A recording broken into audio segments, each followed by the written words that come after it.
It was supposed to be just another quiet evening, a tired father walking his daughter's dog through the empty streets. But a silent warehouse, a wounded stranger, and 6 missing children turned one man's routine walk into a moment that changed everything. What Rex and his loyal dog Thunder did next left an entire police force speechless. It started with a rusted lunchbox and a little girl with 1 dimple and 1,000 dreams. Rex Sullivan had just finished a 12-hour shift pouring concrete at a noisy construction lot in Oregon. His knuckles were raw, his lower back screamed every time he stood too fast, and his bank account was barely ahead of his overdue utility bills. But none of that mattered when he walked through the apartment door and saw Thunder waiting. The old German shepherd stood tall, tail wagging slow and steady like a welcome home drumbeat. He only ever got that excited when Rex came back, or when he picked up Chloe from school. Tonight, the apartment was quiet. Chloe wasn't home. She was spending the week with Rex's sister in Denver, a break for him and a highlight of her fall. But the silence pressed against his ears in a way that didn't feel like rest. It felt empty. He hung up his old work jacket, wiped his boots on the mat, and gave Thunder a lazy nod. "You hungry, buddy?" Thunder didn't answer, but his eyes flicked impatiently toward the door. Usually, Rex took his time after work. He'd reheat something frozen, scroll through job listings that offered double the pay in cities he couldn't afford to move to, and maybe, if he still had the energy, pay a bill or 2 online. But tonight, Thunder was pacing, alert, watching the door. And when Rex clipped on his leash, Thunder didn't just walk, he pulled. They made it 2 blocks past the corner store, 3 turns past the old church, and into the industrial district where broken fences whispered their secrets to the wind. Rex had walked Thunder here before. It was quiet, forgotten land, empty warehouses waiting for developers with blueprints and budgets. Stray cats ruled the shadows. The silence gave him room to think. But tonight, it was different. Thunder froze, his fur bristled, ears high, head down. And then they heard it. A voice, weak, fractured. "Help.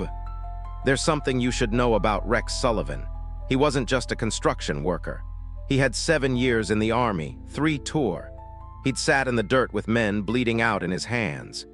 He'd screamed into radios when choppers were late and told dying soldiers their families would be proud. So when he heard that voice, pleading broken, he didn't run. He walked toward it. Step by step, heart pounding beneath his work shirt, Thunder pressed tight at his hip, ready for whatever came next. Before we dive deeper into this unforgettable video, make sure to like the video, subscribe to our channel, and hit the bell icon. That way, you'll never miss any new coming videos like this. Now, let's get back to it. The warehouse was cracked open. Just enough light spilled out for Rex to make out the shape of something, or someone, on the floor under a swaying, flickering bulb. He stopped, eyed shadows, listened. No sirens, no radio chatter, just leaking silence and the taste of metal in his mouth, fear maybe, or instinct. He stepped in. She was bleeding. A woman, breath shallow, police badge still pinned over her heartbeat. Thunder whined low in his throat, his warning instinct humming like a cable pulled too tight. Rex dropped to his knees. "Stay with me," he whispered. Her lips barely moved.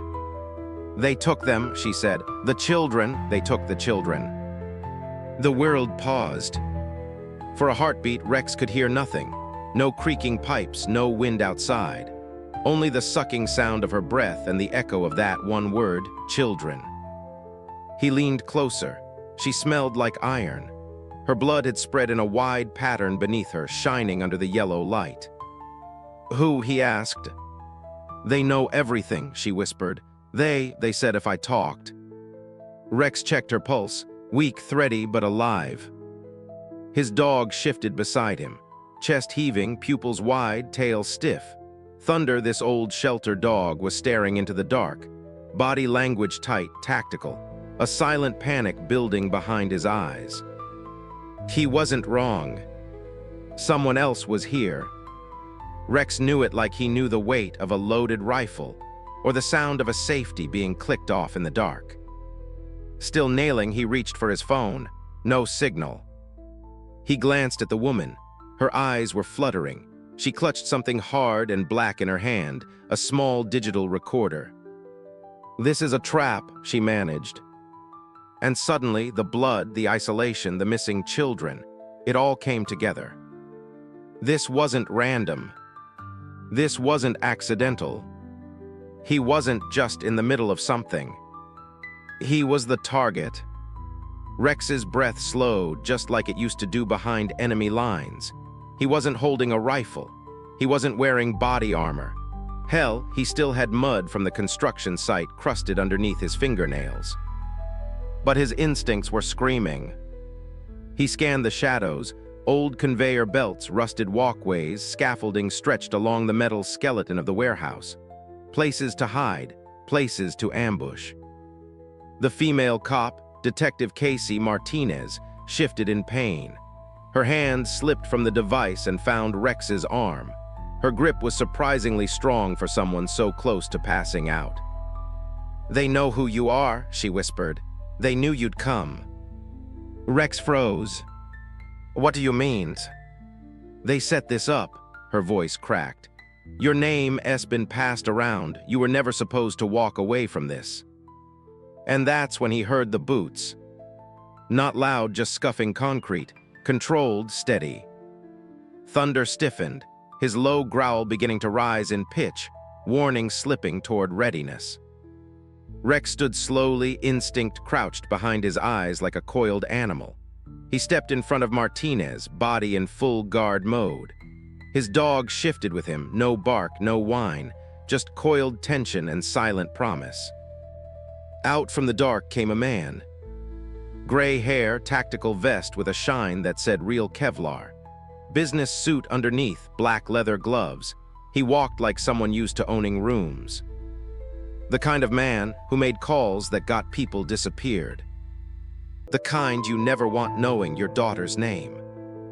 He stopped beneath the flickering overhead light and studied Rex with the same expression someone might use on a stubborn horse.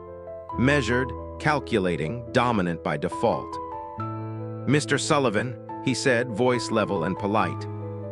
Rex said nothing. "You know me," the man continued. "You work for me, or rather for my construction company, Morrison Construction." Rex blinked.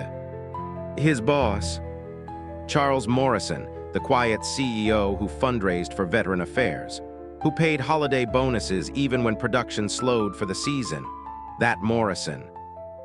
"I'm disappointed," the man said. "Truly, I had hoped this would be cleaner." Thunder hadn't moved, hadn't blinked. His entire body trembled with restraint.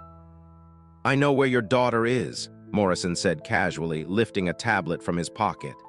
"In Denver with your sister, Jennifer. Chloe looked lovely today, purple jacket, ice cream cone. I think she dropped her sprinkles." The screen lit up and showed a crystal-clear photo. Rex felt the floor shift beneath him.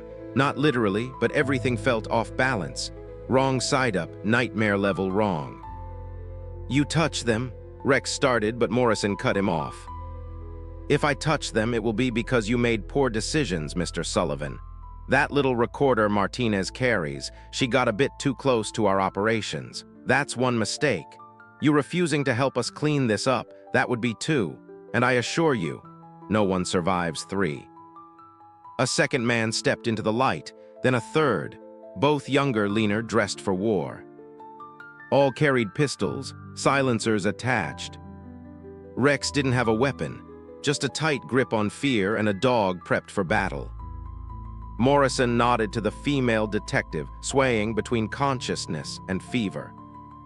"She had good intentions," Morrison said. "But intentions don't matter, results do, and she failed. Now you can walk out of here, Mr. Sullivan, intact. All we need is the recording and confirmation that none of this ever happened." He slowly turned the tablet screen back around. It now showed Chloe at a shopping mall, swinging her legs from a bench, laughing. Rex couldn't breathe. "You'll make the right choice," Morrison said flatly. "People like you always do, veterans, fathers, realists, because you understand sacrifice." In Rex's mind, the warehouse stopped being a warehouse. It became a battlefield. This was a forward operating base in Helmand again. Sand in his boots, blood on his hands, life or death hanging over every breath.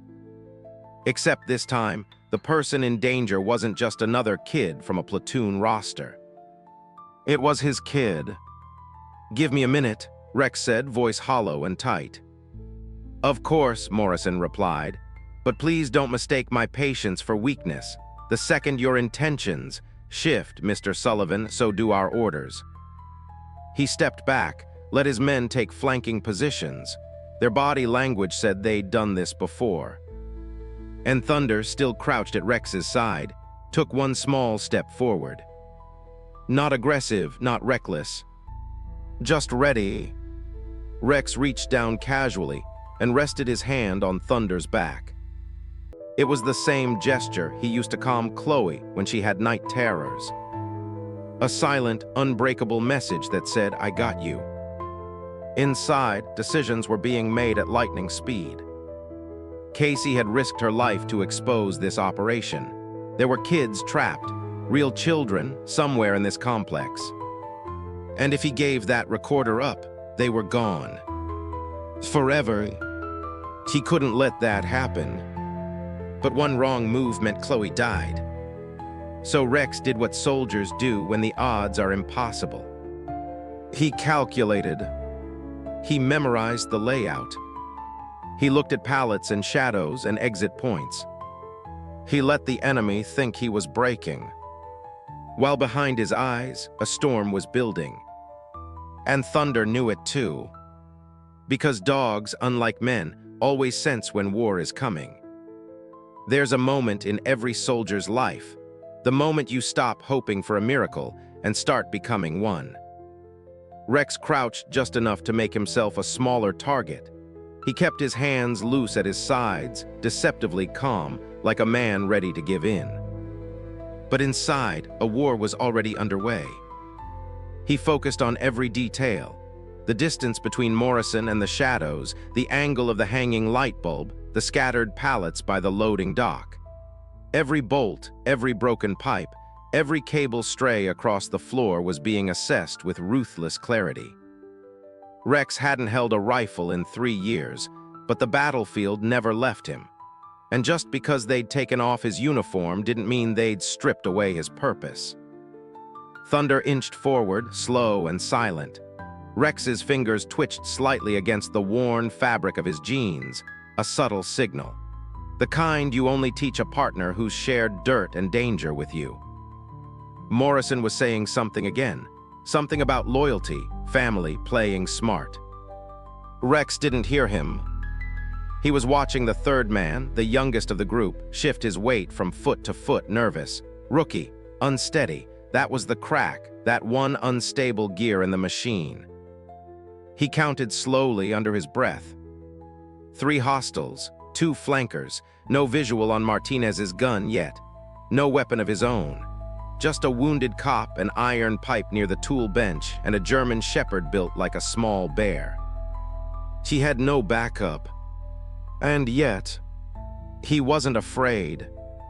He was decided. When you've seen men die in sandstorms, seen kids scream for help through barbed wire, your threshold for fear becomes very specific. And it looks nothing like this. He needed Morrison to believe he was broken, defeated, ready to comply. He straightened slowly, hands open. "All right," he said, "I'll do what you want." He saw the subtle shift of Morrison's weight, the relaxing stance, the smug, effortless nod, a predator who thought the victim had finally accepted the kill. Rex took one step forward. 3 more seconds. Then he whispered one word under his breath. Now, thunder became lightning. The dog launched from Rex's side like a missile, fur blurring into muscle and fury. He struck the first man mid-chest, sending them both crashing backward into metal crates with a thunderous roar. Simultaneously, Rex dropped low, rolled behind a stack of conveyor crates, and snatched the iron pipe he'd clocked 10 minutes ago. Bullets tore through the air where he'd been standing half a second earlier. The warehouse exploded into chaos. Yelling, barking, gunfire ricocheting off steel and concrete. But this wasn't their home turf. It was his now. Rex ducked left toward the broken control panel. Morrison's second man followed, firing blindly. Thunder had pinned the first attacker, sharp snarls and screams echoing through the space louder than any alarms could. Rex attacked from the side, swinging the iron pipe with every ounce of desperation and rage in his bones. It struck the second man clean across the ribs. Bones snapped. He went down in a heap. 2 down. Morrison was retreating into the dark behind a wall of shipping pallets, barking clipped orders into a radio. Coward commander. The kind who sent others to clean his mess. Rex didn't chase blindly. He crouched beside Martinez instead and checked her pulse again. Still rapid. Still fading.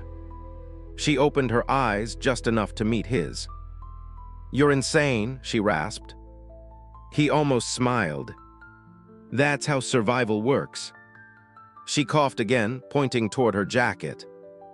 "Tracker inside, micro GPS, they'll be looking for me." Rex reached inside and found the capsule, activated, flashing faintly, homing beacon engaged. Help was coming, just not fast enough. Thunder returned, limping slightly, one ear torn, but alive, still alert. Still part of the mission. Rex scratched behind his ear quickly, "Good boy," then whispered, "Find him." And just like that, Thunder vanished into the dark. Rex turned to Casey. "I'll come back," he said. "I'm ending this." He grabbed the fallen pistol from one of Morrison's men and edged along boxes, fading deeper into the warehouse interior. Morrison wasn't far. He was trying to escape through a sealed emergency door, inputting a code on a keypad with shaking fingers. His calm had vanished, that easy confidence, gone, stripped away by one father who refused to lose. "You shouldn't have come," Morrison said as he turned, gun aimed. Rex fired first. One round, clean, straight through Morrison's shooting hand. The gun fell, so did the man. Rex stood over him, chest rising, dark eyes burning. "You sent men to watch my daughter." Morrison hissed through clenched teeth, clutching his wrist. "Didn't want her hurt, only leverage." "You came after my family," Rex said, voice low and steady. "You made this war."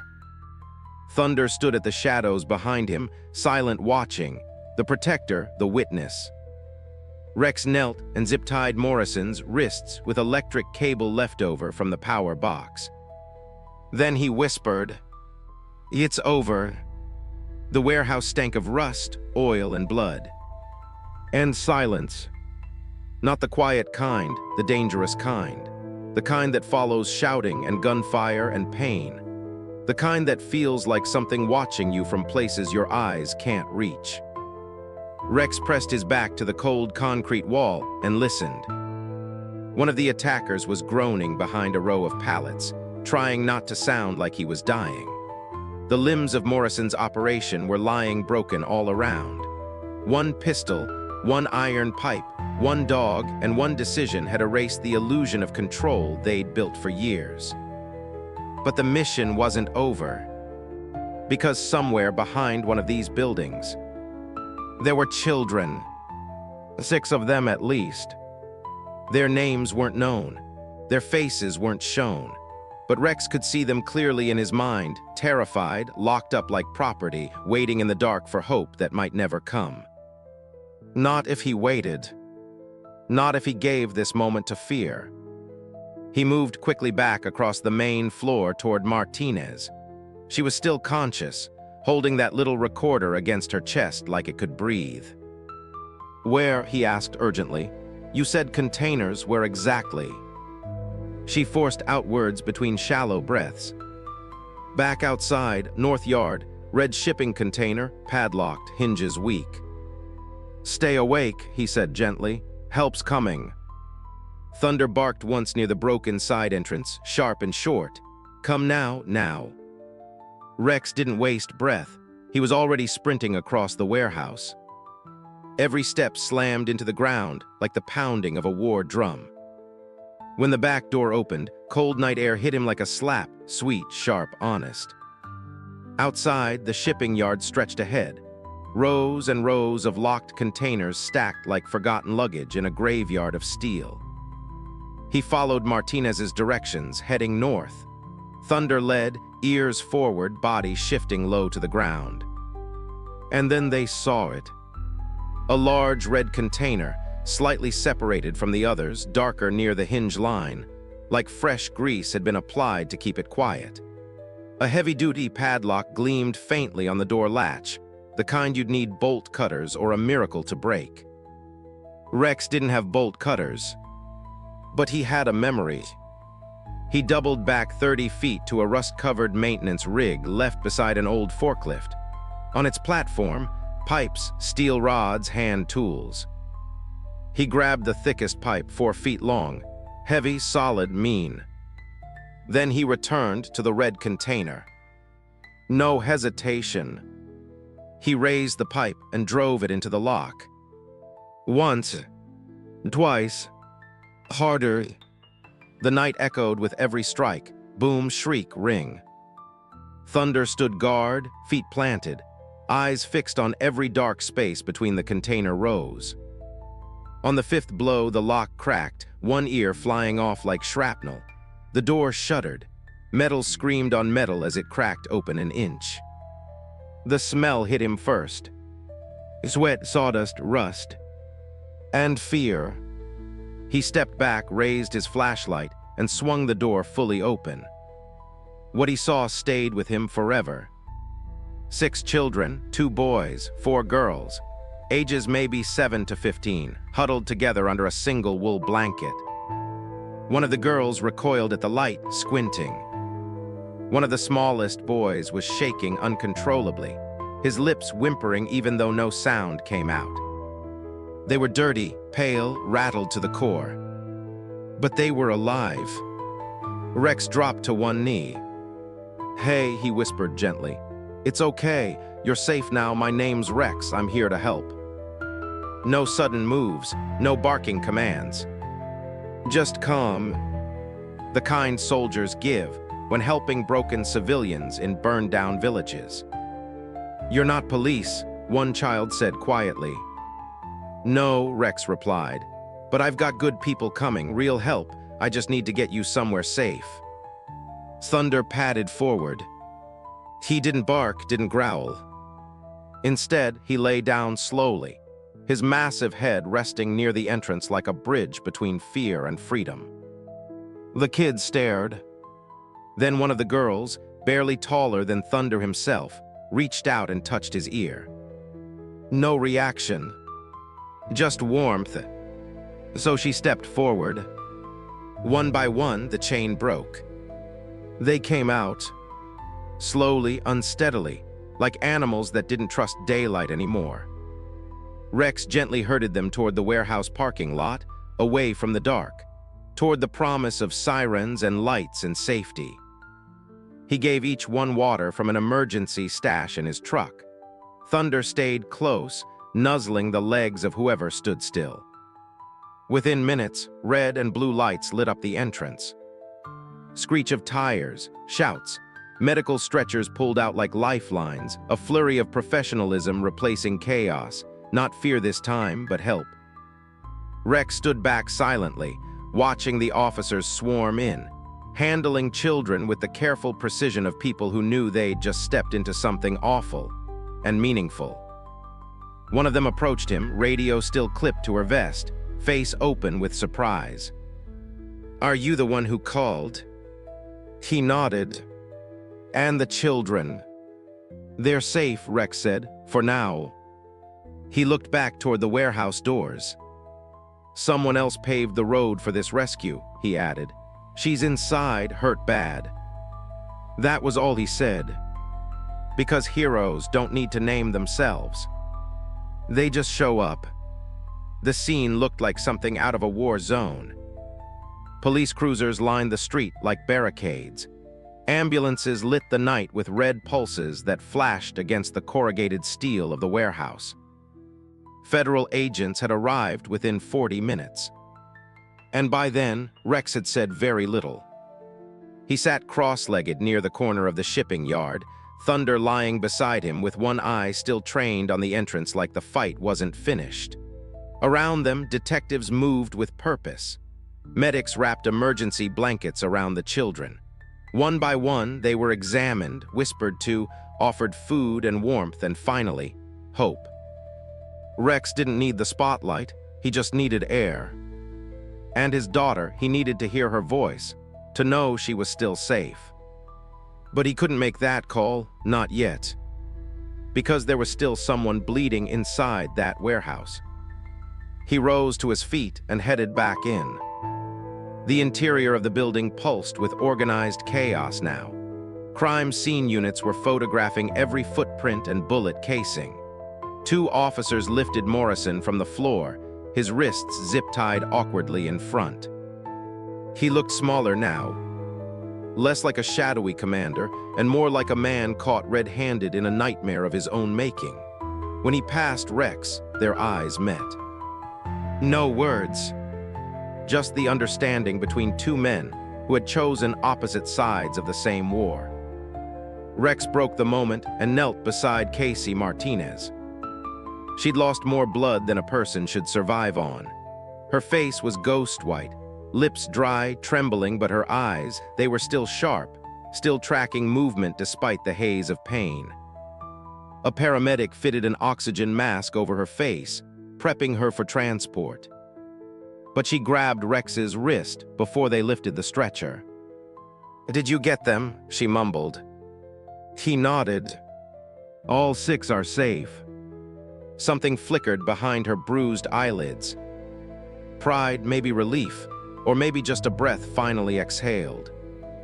She slipped into unconsciousness moments later, and they whisked her into the waiting ambulance with the urgency of people who knew exactly how much life hung in those seconds. As the doors slammed shut and the engine growled to life, Detective Lieutenant Sarah Hayes stepped beside Rex. Tall, composed, with sharp but tired eyes, she wore the weight of command like a badge you didn't polish, just earned. "You're Rex Sullivan," she said, not a question. He gave her a nod. "You handled yourself like trained personnel." "I used to be. Army. 3-tour medic." She folded her arms and tilted her head slightly. "So you just happened to be walking your dog into a human trafficking sting, with the instincts of a special forces operator." He shrugged. "I guess wrong place, right time." But Hayes didn't laugh. "You saved lives tonight, exposed an operation we've been circling for 8 months. Every lead we found led to nothing, until Casey went completely off the record. We thought she was chasing ghosts. She nearly died proving they were real. I know, and now we know how far this thing went. 7 states, dozens of victims. Morrison's people were part of something massive." Her voice dropped more serious than ever. "But there are still some who got away. People who vanished the second that container opened. And at least one other victim, a teenage girl taken 3 days ago from a high school 10 miles from here. We think she's being moved again." Rex stared at the cracked pavement beneath his boots. "Then she's still out there."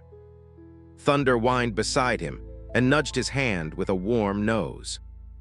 That sound, that soft reminder. Not an ending. Not peace.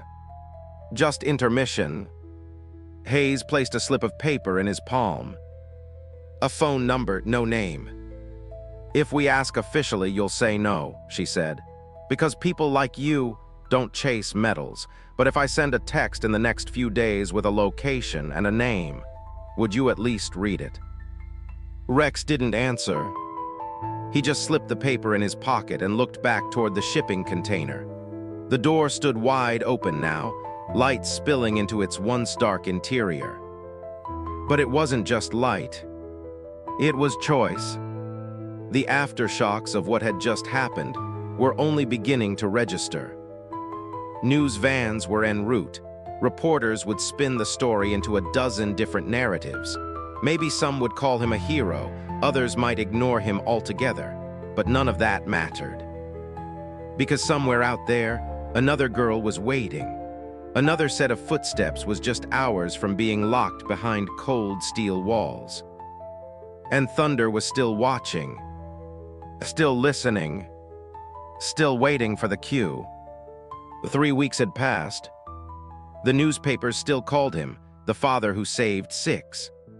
Online forums debated whether he was ex-military, former special forces, or part of some classified unit no one could ever prove. Rex didn't read the articles. He didn't need to. He lived it. Every time he closed his eyes and saw that red shipping container open, every time Thunder tensed at the sound of metal echoing off concrete, he remembered it wasn't a story. It was a reality someone else was still living in.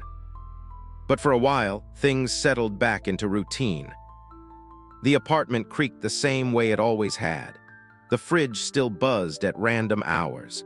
Chloe's favorite shoes still ended up under the couch, no matter how many times Rex reminded her to clean up before dinner. At first glance, nothing had changed. But everything had. Rex was quieter now, more focused. He spent entire nights sitting by the window with Thunder, staring into the city's glow like he was waiting for something, or watching for it. The edge that Afghanistan had carved into him had returned, not sharp exactly, but present, like a muscle memory he couldn't shake. And Chloe. She noticed. Children always do. One night, while finishing up her math homework, she glanced up and asked with complete innocence, "Daddy, are you sad again?" He looked up from the newspaper in his lap.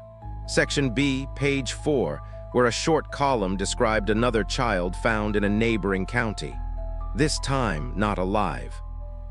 He didn't answer right away. "No," Rex finally said, forcing a smile. "Just thinking." She leaned across the table, doodling stars in the margin of her notebook.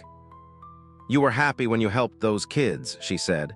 "I saw it, you were scared, but it made you feel like old you." Rex tilted his head. "Old me." "Army you," she replied like it was obvious. "The you from the pictures, from the hallway shelf." Out of the mouths of children. They have a way of telling the truth the rest of us pretend not to know. Later that night, as he packed Chloe's lunch and laid out her school clothes, Rex's phone buzzed across the kitchen counter. Unknown number, no contact ID, just a forward message. "She's still missing Hayes."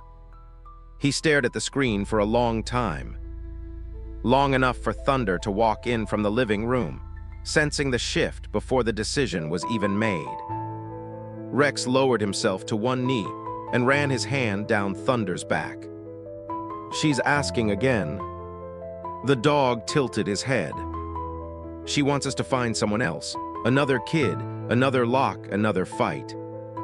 And still no bark, no shift of wariness, just a slow thump of the tail against the tile floor. Because Thunder knew. They weren't done yet. Later that evening, after Chloe had fallen asleep, her favorite music playing low in the next room, Rex opened the blinds beside his armchair and looked out across the city. It wasn't the same anymore. Not to him. It used to look like buildings and traffic lights, worker bees buzzing through repetitive routines. Now it looked like a battlefield. Not on fire, not active, but cracked, fractured, with too many spaces where predators could hide behind respectable walls and fake smiles. Morrison hadn't acted alone, and whoever picked up where he left off, it wasn't over for them. And that meant it couldn't be over for Rex either. Maybe he wasn't supposed to just fix cracked sidewalks anymore. Maybe he was meant to fix what no one else wanted to look at. He thought of the 6 children in that container, their faces, how they held each other like shipwreck survivors finally seeing land. He thought of Casey Martinez, still recovering, still fighting law enforcement politics because she dared to break protocol. And he thought of the teenage girl who was still out there, somewhere. Alone, scared, waiting just like the others. Rex stood slowly and crossed the living room. Thunder followed.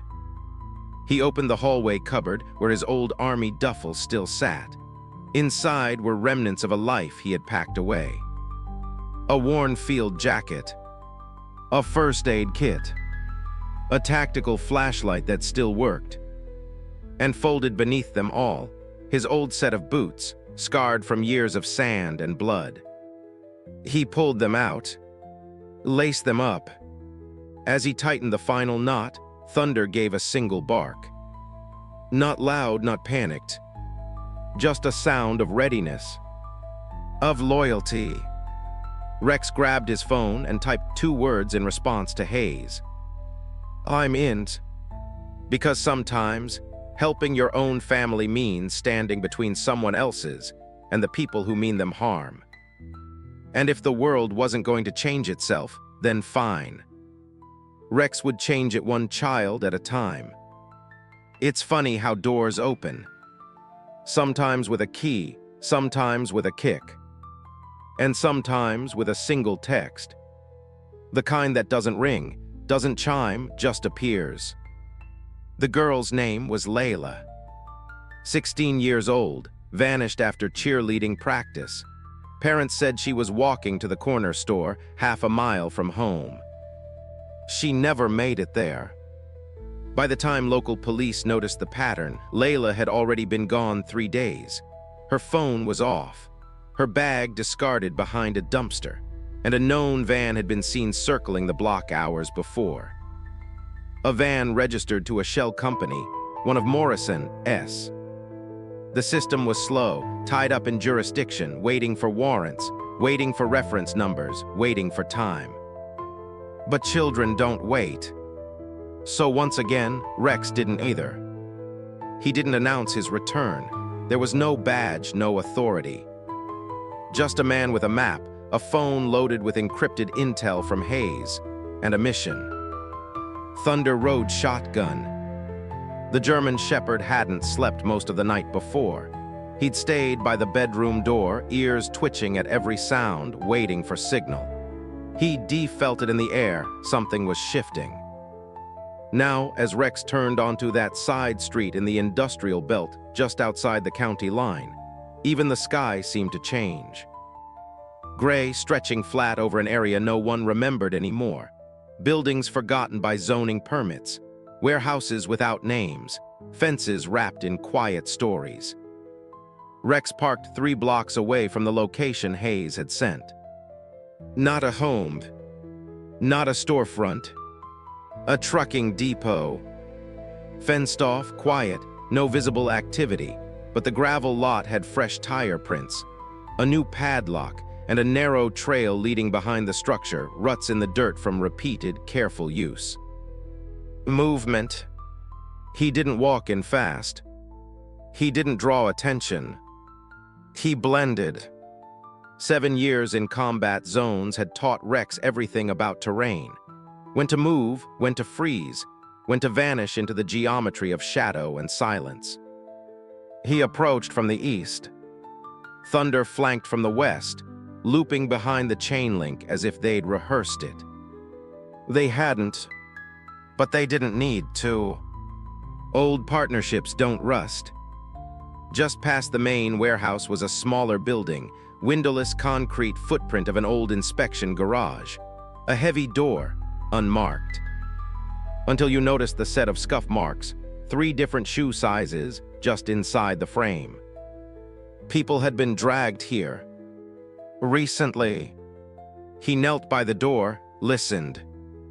Humming. Not electric. A vent moving air. Meaning interior structure was active. He didn't wait for SWAT. Didn't need a team. Because fighters don't have backup when the world forgets who it's supposed to protect. He reached into his jacket and pulled out a tactical flashlight, clicked it twice, Thunder's signal. The dog moved in silently, positioning near the side wall, crouched and ready. They moved as one. The door gave way easier than expected, lock corroded on the inside. On purpose, maybe, used more for intimidation than actual security. Inside, shadows. And stairs. A steel staircase, descending under old floodlights that hadn't been serviced in years. He went down anyway. Thunder followed. Below underground, the world changed. The light was sickly, flickering green bulbs spaced along a hallway carved out of concrete and time.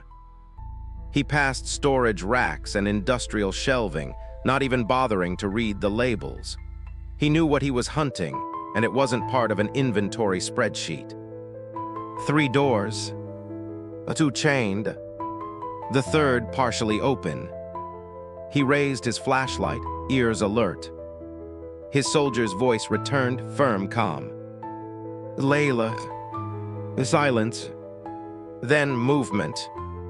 And a small voice from the dark. Who's there? He lowered his voice, softer now. My name's Rex, he said. It's okay, I'm here to get you home. The girl stepped forward slowly, chained at the ankle, eyes wide and glassy from days without light. 16 years old. Hair matted. A voice shaking. But alive. Rex rushed forward and began working at the chain. It wasn't high grade, just meant to threaten to stop trying. He smashed the lock off with the hilt of his flashlight, picked her up. She barely weighed more than Chloe. Thunder led the way out, tail high, head forward, growling low at every doorway they passed. By the time they surfaced back into the daylight, Layla buried her face into Rex's neck and whispered a string of words he wouldn't forget for the rest of his life. I didn't think anyone would come. She didn't cry. She hadn't earned sobs. She'd earned peace. Safe in the backseat of Rex's truck, wrapped in a blanket and sipping water, Layla finally fell asleep. That fragile kind of sleep only found after nightmares begin to end. And Thunder. Thunder didn't rest. He pressed his head against the back window, watching the road behind them. Because in his mind, it wasn't over yet. One girl made it out. But how many hadn't? The city moved on. That's what cities do. They heal around the damage, bury the scars under noise and schedules and news cycles. To most people, the case was over. Morrison's capture. The children rescued. One girl found and returned to her family. Another miracle headline folded into yesterday's paper. But for Rex Sullivan, it didn't end when the newspaper stopped printing his name. It started there, because every street he drove down with Thunder in the backseat looked different now. All those dark alleys, possible hiding spots, all those closed warehouses, potential prisons. Every time he took Chloe to school, waving as she ran up the sidewalk with her backpack swinging in the sunlight. He thought of the ones who never made it home. The world kept calling him a hero. Strangers approached him at gas stations. A kid once asked for a picture. Rex didn't know how to respond. He was used to being invisible. He liked invisible. Recognition wasn't the point. Rescue was. His life slowly became 2 layers, one you could see and one you couldn't. By morning, he was still a construction worker, helping with small builds across the suburbs. picking up groceries, packing school lunches, making Chloe laugh until milk spilled out of her nose. But by night, he was something else entirely. He didn't ask the police to deputize him. Didn't want a badge. He didn't need paper authority to follow a second text. Or a third. Each time Hayes sent a name, a location, a timeline, and Rex answered. Quietly, fully, without hesitation. Because he knew now, he wasn't just saving someone else's child. Every kid in danger.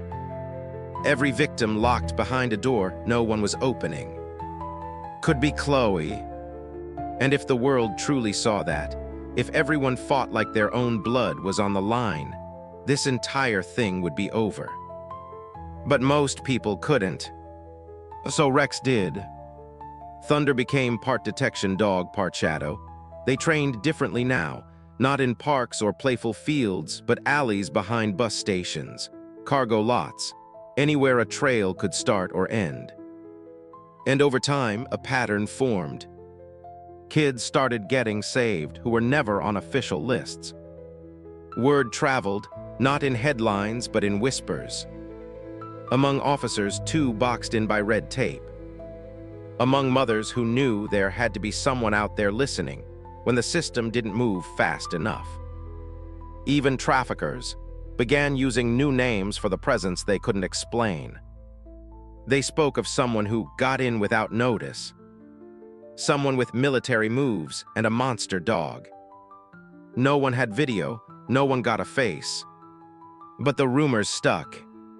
And somewhere between silent rescues and buried security footage, Rex Sullivan became a myth. The kind of myth that scared the ones who needed scaring. Back home, Chloe noticed the change. Her father stood taller now. Not with ego, but with purpose. He smiled more, sometimes in the middle of doing dishes like he'd remembered something small but important. And when Chloe asked who he was texting so late at night, he always gave the same answer. Someone who needs help.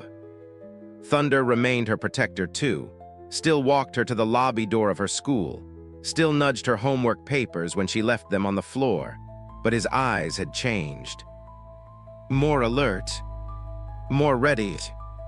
One night after finishing a drawing project, Chloe asked, "Daddy, are you ever scared something bad will happen again?"